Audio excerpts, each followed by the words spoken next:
أعوذ بالله من الشيطان الرجيم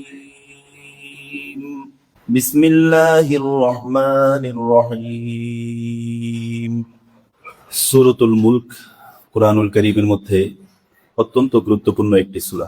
এই সূরার ভিতরে 30টি আয়াত আছে। আমরা প্রথমেই এই সূরার ফজিলত সম্পর্কে আলোচনা করব। তাফসীরের বিখ্যাত কিতাব তাফসীরে ইবনে কাসির, হাফিজ ইবনে কাসির রাহিমাহুল্লাহ উনি লিখেছেন, অনেকগুলো হাদিস এনেছেন। তার মধ্যে থেকে আমরা কয়েকটা হাদিস বলবো। হযরত আবু হুরায়রা রাদিয়াল্লাহু তাআলা আনহু থেকে বর্ণিত, ক্বালা রাসূলুল্লাহ সাল্লাল্লাহু তাআলা আলাইহি ওয়াসাল্লাম, নবীজি বলেছেন, ইন্না সূরাতান ফিল কুরআনি 30 আয়াতান শাফাআত লিসাহিবিহা হাত্তা গুফিরা লাহু। নবীজি বলেছেন, কুরআনুল কারীমের ভিতরে এমন একটি সূরা আছে যেই সূরার আয়াত সংখ্যা হলো 30টি। এই 30টি আয়াত বিশিষ্ট সূরার কিয়ামতের দিন যে নাকি যারা এই সূরাগুলো পাঠ করবে তাদের পিছনে সুপারিশের জন্য লেগে থাকবে, তাদেরকে ক্ষমা করে দেওয়ার আগ পর্যন্ত সুপারিশ করতেই থাকবে। অপর হাদিসের মধ্যে এসেছে, হযরত আব্দুল্লাহ ইবনে আব্বাস রাদিয়াল্লাহু তাআলা আনহু বর্ণনা করেন, যারাবা বা'দু আসহাবিন নবী সাল্লাল্লাহু আলাইহি ওয়াসাল্লাম খিবাআহু আলা কবরিন। হযরত আব্দুল্লাহ ইবনে আব্বাস রাদিয়াল্লাহু তাআলা আনহু বর্ণনা করেন, নবীজির একজন সাহাবী তিনি একটা জায়গায় তাবু নিক্ষেপ করলেন, তাবু টানালেন। আগের যুগে সফরের জন্য মানুষ যখন কোথাও সফর করত, তো একটা জায়গায় মাঝে যখন রেস্ট নেওয়ার দরকার হতো, তখন একটা জায়গায় তাবু টানিয়ে কিছুক্ষণ রেস্ট নিয়ে বিশ্রাম করে আবার পথ চলতো। কখনো কখনো দেখা যায় যে 2 দিন 3 দিন পর্যন্ত সেখানে থাকা লাগতো, কারণ এখনের মতো তো আধুনিক হোটেল বা আধুনিক ব্যবস্থাপনা এরকম ছিল না। তো তিনি একটা জায়গায় তাবু টানিয়ে তিনি আছেন। হঠাৎ করে তিনি দেখেন যে একজন ব্যক্তি, এটি কি সাধারণ কোনো মানুষ নাকি অদৃশ্যের অলৌকিক কোনো ব্যক্তি, এমন কোনো কথা হাদিসের মধ্যে স্পষ্ট বিবরণ নেই। এমনটাও হতে পারে যে অলৌকিক কোনো ব্যক্তি যাকে আগে পরে দেখা যায় না, হঠাৎ একজন ব্যক্তিকে দেখা গেল। অথবা এমনও হতে পারে যে স্বাভাবিক একজন মানুষ একটা জায়গায় দাঁড়িয়ে সূরা মুলক তিলাওয়াত করছে। তখন ওই ব্যক্তি লক্ষ্য করে দেখে যে তিনি যেখানে তাঁবু টানিয়েছেন ওই জায়গায় মূলত একটা কবর। এই কবরের পাশে দাঁড়িয়ে ওই ব্যক্তি সূরা মুলক তিলাওয়াত করছে। আচ্ছা, ঠিক আছে, ঘটনা এই পর্যন্ত শেষ। উনি ফিরে আসার পর উনি নবীজির কাছে ব্যক্ত করলেন, ইয়া রাসূলুল্লাহ, আমি দেখলাম এরকম আকস্মিক একটা ঘটনা দেখলাম যে এক ব্যক্তি কবরের পাশে দাঁড়িয়ে সূরা মুলক তিলাওয়াত করলো। তখন এই কথা শোনার পর নবীজি বললেন, হ্যাঁ, তুমি ঠিকই দেখেছো। হিয়াল মানিয়া হিয়াল মুনজিয়া তুনজিহি মিন আযাবিন নার। এটা তো এমন সূরা যেই সূরার নামই হলো মুক্তিদাতা, মুক্তিদানকারী। এই সূরাটা জাহান্নাম এবং কবরের আযাব থেকে মানুষকে মুক্তি দেয়। এর থেকে চমৎকার আরেকটি হাদিস এসেছে, আরেকটা হাদিস বলি। হযরত আনাস রাদিয়াল্লাহু তাআলা আনহু বর্ণনা করেন, ইন্না রাজুলাম মিম্মান কানা ক্বাবলাকুম মাত ওয়া লাইসা মাআহু শাইউন মিন কিতাবিল্লাহি ইল্লা তাবারাক। এক ব্যক্তির ব্যাপারে নবীজি বলেন যে হাসরের ময়দানে এমন এক ব্যক্তির অবস্থা হবে যিনি কিয়ামতের দিন উঠবেন, তার কাছে আর কোনো কিছু নাই, কোনো আমল নাই, শুধু একটা আমল আছে, সেটা হলো উনি সূরাতুল মুলক তিলাওয়াত করতেন। শুধু সূরাতুল মুলকের আমলটা আছে, আর কোনো আমল নাই। ওই ব্যক্তি উঠবেন, তখন নবীজি বলেন যে ফালাম্মা ওয়াদা ফি হাফরাতিহি আতাহুল মালিক। এখানে লম্বা একটা হাদিস, এই হাদিসটা হলো অনেক দীর্ঘ, আমি একটু সংক্ষেপে বলি। ওই ব্যক্তির শুধু সূরাতুল মুলক আছে। ওই ব্যক্তিকে যখন নাকি কবরের মধ্যে রাখা হলো, কবরের মধ্যে রাখার পর আযাবের ফেরেশতা চলে আসছে, কারণ তার অন্য কোনো আমল নাই এবং তার বদ আমল অনেক আছে। আযাবের ফেরেশতা চলে আসছে। আযাবের ফেরেশতা আসার সাথে সাথে সূরাতুল মুলক আল্লাহ রাব্বুল আলামিন তাকে একটা আকৃতি দিবেন। সূরাতুল মুলক আল্লাহ রাব্বুল আলামিন একটা আকৃতি দিয়ে তার কবরে পাঠাবেন। ওই ফেরেশতা, আযাবের ফেরেশতা চলে আসছে, সাথে সাথে সূরাতুল মুলক সেও চলে আসছে। তো ফেরেশতার মাঝামাঝি অবস্থানে দাঁড়িয়েছে সূরাতুল মুলক। এখানে আমি একটু আধুনিক অনুবাদ করি। অনুবাদটা এখানে যদিও হাদিসের মধ্যে নেই, আমাদের বুঝতে সুবিধা হবে এই জন্য। ওই ফেরেশতা ওই সূরাতুল মুলককে দেখে একটু বিরক্ত হয়ে গেছে। বলছে, আপনি কে? আমি তো আল্লাহর পক্ষ থেকে এসেছি এবং তাকে শাস্তি দেওয়ার জন্য, আপনি কে? তো সূরাতুল মুলক বলছে, আমি হলো সূরাতুল মুলক, আল্লাহ রাব্বুল আলামিনের একটি কালাম, একটি সূরা। এখানের হাদিসের অনুবাদ যেটা, হাদিসের অনুবাদ হচ্ছে, তখন এই হাদিসটা আল্লামা ইবনে কাসির রাহিমাহুল্লাহ তাফসিরে ইবনে কাসিরের মধ্যে উল্লেখ করেছে। তখন ওই ফেরেশতা বলছেন যে দেখো, আসল কথা হলো যে ইন্নাকা মিন কিতাবিল্লাহ ওয়া আনা আকরাহু মাসাআতাক। দেখো আমিও আল্লাহর ফেরেশতা, তুমিও আল্লাহর কালাম, আমি চাচ্ছি না যে তোমাকে কষ্ট দিব। আর এখানে একটা বোঝার জন্য অনুবাদ হলো, আমি তোমার সাথে বার্গেনিং করতে চাচ্ছি না। মানুষ বলে না যে আমি তোমার সাথে ঝগড়া করতে চাচ্ছি না, আমি তোমার সাথে বার্গেনিং করব না, কারণ আল্লাহ আমাকে একটা কাজে পাঠিয়েছেন। হ্যাঁ, তোমার যদি কিছু বলার থাকে আল্লাহর কাছে যাও। আল্লাহ রাব্বুল আলামিন যদি আমাকে নিষেধ করে দেন আমি চলে যাব। তোমার কিছু বলার থাকলে তুমি আল্লাহর কাছে যাও। তাফসীর ইবনে কাসিরের মধ্যে ঘটনা আসছে, হাদিস আসছে। তো সূরাতুল মুলক বলছে ঠিক আছে, কথা ঠিকই বলছো, তুমিও মামুর, আমিও আল্লাহর পক্ষ থেকে, ঠিক আছে আমি গেলাম। ওই সূরা আল্লাহ রাব্বুল আলামিনের কাছে চলে যাবে। যাওয়ার পরে কি বলবে? আল্লাহ রাব্বুল আলামিনের কাছে যাওয়ার পরে বলবে, ফাতানতালিকু ইলা রাbb ফাতাকুলু ইয়া রাব্বি ইন্না ফুলাদান আমিদা ইলা বাইনা কিতাবিকা ফাতাআল্লামানি। যে আল্লাহ, এক ব্যক্তির কাছে তো আপনি আমাকে পাঠিয়েছিলেন, কারণ সে আমাকে শিখেছে, সূরাতুল মুলক শিখেছে। শুধু শিখেই নাই, বরং সে কি করেছে? ওয়াতালানি, এবং সে আমাকে তেলাওয়াত করতো নিয়মিত। সে শিখেছে এবং আমাকে তেলাওয়াত করেছে। এখন ওয়ালাইসা মাআহু শাইউন মিন কিতাবিল্লাহি ইল্লা তাবারাক, ব্যক্তি আবার এমন, তার আর কোনো পুঁজি নাই, শুধু এই এতটুকু আমলই আছে, সূরাতুল মুলকের এই আমলটুকুই আছে, আর অন্য কোনো আমল তার কাছে নাই। এখন ফালাম্মা ওয়াদাআ ফি হাফরাতিহি আতাবুল মালিক, তো এখন তো তাকে কবরে যখন রাখা হয়েছে, এখন তো আযাবের ফেরেশতা চলে আসছে।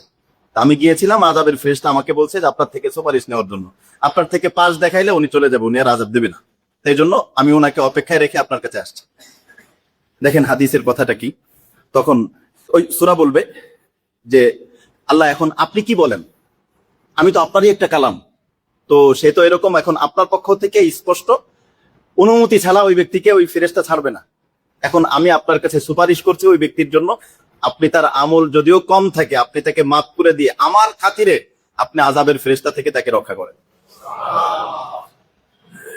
তখন মানে আল্লাহ রাব্বুল আলামিন এই কথার উপরে একটু অপেক্ষা করছেন, মানে উত্তর দিচ্ছেন না, মানে উত্তরটা দিয়ে দেওয়া যাচ্ছে, ঠিক আছে আমি বলে দিচ্ছি, আচ্ছা ঠিক আছে আমি পাঠাচ্ছি, এরকম না, মানে কেমন যেন চুপ, মানে দরখাস্ত মঞ্জুর হচ্ছে না। এ কথা বুঝতেছেন না? একজনের কাছে আবেদন করা হলো, আবেদন করার সাথে সাথে হ্যাঁ আচ্ছা আমি বলে দিচ্ছি, এরকম। আর হলো আবেদনটা শোনার পরে উনি চুপ আছে, তাহলে কি বোঝা যায়? উনি বিষয়টা নিয়ে ভাবছে, এটাকে রিজেক্ট করে দিতে পারে, এমনটা একটু চুপ আছে। তখন ওই সূরা বলছে, সূরাতুল মুলক, ওই সূরা বলছে যে ইন্না ফুলানান আমিদা ইলা মিন বাইনি কিতাবিক ফাইন কুনতা ফাইলান যালিকা বিহি ফামহুনি মিন কিতাবিক। আপনি এক কাজ করেন, আমি আপনার কাছে আসলাম, আমার সুপারিশ যদি আপনি কবুল না করেন, তাহলে আমার আপনার কাছে আরেকটা সুপারিশ করি, সেটা হলো আপনি আমাকে আপনার কিতাব থেকে মুছেই দেন। ওইটা যদি না করেন এটা করেন, আমি আপনার কালাম হিসেবে থাকবো, আর আমার কথা, আমার সুপারিশ চলবে না। আল্লাহু আকবার। আমরা রাত্রেবেলায় কি করি? সূরাতুল মুলক পড়তে কি খুব বেশি সময় লাগে? একটু পড়ে নেওয়া যায় না প্রতিদিন? আল্লাহ পাক আমাদেরকে তৌফিক দান করে। এই কথা বলবে যে ফাইন কুনতা ফাইলান যালিকা বি, আপনি যদি এমনটাই চান তাহলে আমাকে মুছে দেন। আল্লাহ রাব্বুল আলামিন কি বলবেন? আলা আরাকা গাযিবতা, আমার তো মনে হচ্ছে তুমি রাগান্বিত হয়ে গেছো, মানে খুব বেশি রাগ হয়ে গেছে তুমি এই কথার উপরে। তখন ওই সূরা বলবে হাক্কান লি, এটা আমার অধিকার আছে, যেহেতু আমি আপনার কালাম, আমি আপনার কালাম, সূরা আমার অধিকার আছে এটা। তাফসীর ইবনে কাসির খুলে দেখবেন, এই হাদিস আসছে। তখন আল্লাহ রাব্বুল আলামিন বলবেন ইযহাবি ফাকাদ ওয়াহাবতু লাকা ওয়া শাফা'তু ফীহি, ঠিক আছে তুমি যাও, আমি তোমার এই আবেদনকে কবুল করলাম এবং ওই ব্যক্তির ব্যাপারে তোমার সুপারিশকে গ্রহণ করলাম। তখন সূরা ফিরে আসবে, আর ওই ব্যক্তি তো মৃত্যু অবস্থা। আচ্ছা একটু কল্পনা করেন তো কেমন লাগে, একটু কল্পনা করেন বিষয়টা কেমন।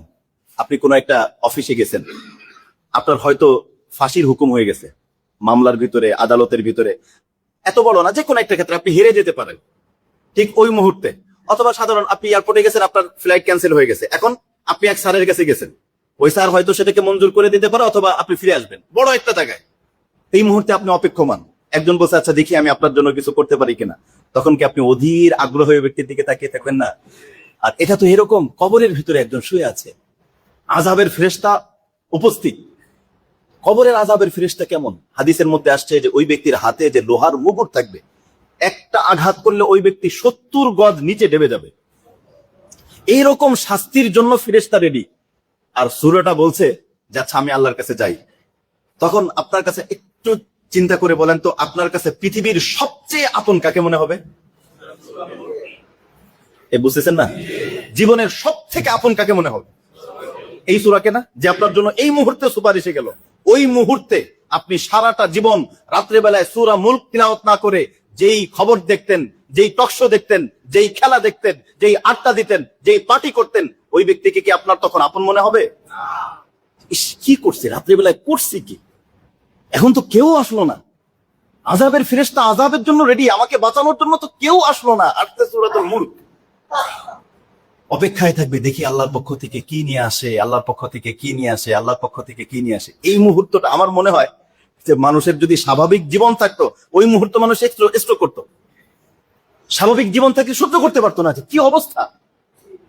ওই সূরা ফিরে আসবে, হাদিসের মধ্যে আসছে ওই সূরা ফিরে আসবে তাবাসসুমান, মুচকি হাসতে হাসতে, কারণ আবেদন কি হয়ে গেছে, মঞ্জুর হয়ে গেছে। আসার পর কি শব্দটা বলবে, আল্লাহু আকবার। আসার পরে সে আসছে, একটা খবর বলবে না, বুঝতেছেন না সবাই? আল্লাহ রাব্বুল আলামিনের কাছে আসছে, আসার পরে সে তো একটা খবর ফেরেশতাকে বলবে, আর ওই ব্যক্তিকে বলবে। সে আসার সাথে সাথে ফেরেশতাকে কিছু বলবে না, ওই ব্যক্তিকে বলবে। ওই ব্যক্তিকে কি বলবে? কারণ ফেরেশতাকে আর কি বলবে, ফেরেশতা তো আল্লাহর পক্ষ থেকে প্রতিনিধি, ফেরেশতাকে তো আল্লাহই হুকুম করে নিয়ে যাবে। ওই ব্যক্তিকে লক্ষ্য করে কি বলবে, হাদিসের মধ্যে আসছে, ওই ব্যক্তিকে লক্ষ্য করে বলবে, মারহাবাম লিহাদাল ফাম, ওই মুখ, ওই মুখ, জবান, তোমাকে ধন্যবাদ জানাচ্ছি, সুসংবাদ দিচ্ছি, তোমার জন্য মুবারক, স্বাগত। এই মুখ, যেই জবান, যেই মুখ দিয়ে সূরাতুল মুলক তিলাওয়াত করতে। এরপরে বলবে মারহাবান বিহাদা সদর, ওই সিনা, ওই সিনাকে আমি ধন্যবাদ দিচ্ছি, যেই সিনা এই বুকের ভিতরে মুখস্থ করে, যেই বুকের ভিতরে সূরাতুল মুলককে হিফজ করতো, ধারণ করতো, ওই সিনাকে আমি মুবারকবাদ দিচ্ছি। মারহাবান বিহাতাইনিল কদামাই, আমি ওই পা, দুইটা পা, এই পাকে আমি ধন্যবাদ দিচ্ছি, আজকে ওই পাকে সুসংবাদ দিচ্ছি, যেই পা, পায়ের উপর ভর করে তুমি দাঁড়িয়ে দাঁড়িয়ে এই সূরা তিলাওয়াত করতে, এই সূরার ওসিলায় আল্লাহ রাব্বুল আলামিন তোমাকে মাফ করে দিয়েছে। তাহলে এই সূরা পড়ার দরকার আছে না আমাদের? এটা আমার কাছে মনে হয় যে অনেকে ব্যবসা বাণিজ্য করতে গেলে বীমা করে না। বীমা করা যদিও হাদিসে শরীয়তের দৃষ্টিতে না জায়েজ, বীমা করা এটাও একটা ইন্টারেস্টের অন্তর্ভুক্ত, এটা মাসালা, বীমা এটা জায়েজ নেই। এর বিকল্প শরীয়তে বিভিন্ন বিষয় আছে, যাই হোক ওটা ভিন্ন মাসালা। তো বীমার উদ্দেশ্য কি, ঝুঁকিপূর্ণ, যে যদি কোনো কারণে এটা দুর্ঘটনা ঘটে, এটা পুড়ে যায় অথবা কিছু হয়, তাহলে কিছুটা একটা সিকিউরিটি। এক কথায় বীমাটা কি একটা সিকিউরিটি না? তা আমার মনে হয় যে এই সূরাতুল মুলক এটা হলো কবরের বীমা। আপনি আমল তো করবেন, আমলের ওসিলায় তো আল্লাহ মাফ করবে, বাকি এটাও একটা সিকিউরিটি। যদি কোনো কারণে কিছু হয়, এই সূরাতুল মুলকের ওসিলায় আল্লাহ পাক আপনার কবরকে হিফাজত করবেন। অপর হাদিসের মধ্যে আসছে, আর অনেকগুলো হাদিসে আসছে, আমরা সংক্ষেপে একটু শেষ করছি। এই কাছাকাছি হাদিস অনেকগুলোই আছে। আরেকটা হাদিসের মধ্যে আসছে, মান ক্বারাআ তাবারাকাল্লাযী বিয়াদিহিল মুলক কুল্লা লাইলাতিন মানাআহু আল্লাহু আযজা ওয়া জাল বিহা মিন আযাবিল কবর। কোন ব্যক্তি যদি প্রতি রাতে সূরাতুল মুলক তিলাওয়াত করে, আল্লাহ রাব্বুল আলামিন তাকে জাহান্নামের কবরের আযাব থেকে আল্লাহ রাব্বুল আলামিন তাকে হিফাজত করবেন। কুন্না ফি আহদি রাসূলিল্লাহি সাল্লাল্লাহু তাআলা আলাইহি ওয়াসাল্লাম নুসাম্মিহা আল মানিআহ। সাহাবী বর্ণনা করেন যে নবীজির যুগে আমরা এই সূরার নাম দিয়েছিলাম আল মানিআহ, যে নাকি মানুষকে রক্ষা করে, রক্ষাকারী সূরা। কি থেকে রক্ষা করবে? কবরের আযাব থেকে রক্ষা করবে। আল্লাহ রাব্বুল আলামিন আমাদের সকলকে কবরের আযাব থেকে রক্ষাকারী এই সূরা নিয়মিত পাঠ করার তৌফিক দান করেন। এজন্য আমরা যখন কবর দেই, কবর দেওয়ার পরে হাদিসের মধ্যে কি আসছে, কবর দেওয়ার পরে ওই জায়গাটা তোমরা কিছুক্ষণ অবস্থান করো। মানুষ মারা যাওয়ার পর থেকে, একজন মানুষ মারা গেল, তখন আমল কি? আমাদের গোটা দেশের ভিতরে আমল চলে কি, মানুষ মারা গেছে, মাদ্রাসা থেকে কিছু তালেবে ইলম এনে ওই লাশের পাশে বসে কোরআন শরীফ পড়ায়। কেউ কোরআন শরীফ পড়ে, কেউ খতম পড়ে, কেউ সূরা পড়ে, এটা পড়ে সেটা পড়ে। অথচ হাদিসের মধ্যে পাওয়া যায় একটাই, মারা যাওয়ার পরে একটাই আমল তার জন্য, কি? ইস্তেগফার, আল্লাহ তুমি তাকে মাফ করে দাও। শুধু এতটুকু, মারা যাওয়ার পরে শুধু এতটুকু, আল্লাহ তুমি তাকে মাফ করে দাও। সবাই মিলে দোয়া করবে, আল্লাহ তুমি তাকে মাফ করে দাও, করতেই থাকবে, দোয়া করতেই থাকবে, এটাই পাওয়া যায়। মানে ভাবসাব এমন যে ওই ব্যক্তির পাশে যদি কোরআন শরীফ পড়া হয়, আবার কেউ এই কাফনের উপরে আয়াতুল কুরসি লিখে দেয়, যে আয়াতুল কুরসি যদি লেখা থাকে তাহলে কোরআনের আয়াত লেখা, ওখানে আযাবের ফেরেশতা আসে কেমনে? এরকম না, বিষয়টা এরকম না। কবর দেওয়ার পরে রাসূল সাল্লাল্লাহু আলাইহি ওয়াসাল্লাম আমাদেরকে যেটা শিখিয়েছেন, সুন্নাহ হচ্ছে কবর দেওয়া হয়ে গেলে যে লোকগুলো গেল তারা কবরের পাশে কিছুক্ষণ অপেক্ষা করবে। যতক্ষণ, নবীজি বলেছেন কতক্ষণ, একটা উট জবাই দেওয়ার পরে জবাই দিয়ে গোশত টোস্ত বন্টন করে বিলি করতে যতক্ষণ সময় লাগে ততক্ষণ, আনুমানিক আমরা বলি 20-25 মিনিট কি আধা ঘন্টা, একটু অপেক্ষা করা। অপেক্ষা করে কি বলা? আল্লাহ রাব্বুল আলামিনের কাছে দোয়া করা যে আল্লাহ তুমি তার কবর, এই প্রশ্নের উত্তরটা, এখন তো তাকে প্রশ্ন করা হচ্ছে, এই প্রশ্নের উত্তরটা তার জন্য সহজ করে দাও। এই প্রশ্নের উত্তর সহজ করার জন্য দোয়া করতে থাকা, খাটিয়ে দিলে দোয়া করতে থাকা। যাই হোক, এটা হলো সূরাতুল মুলকের ফজিলত। আরো অনেকগুলো হাদিস আছে কাছাকাছি অর্থ, এই অনেকগুলো হাদিসেরই কাছাকাছি অর্থ, যেটা দিয়ে বুঝে আসে যে সূরাতুল মুলক মানুষকে আল্লাহ রাব্বুল আলামিনের কাছে সুপারিশ করবে। আল্লাহ রাব্বুল আলামিন আমাদেরকে সূরাতুল মুলক পাঠ করার তৌফিক দান করেন।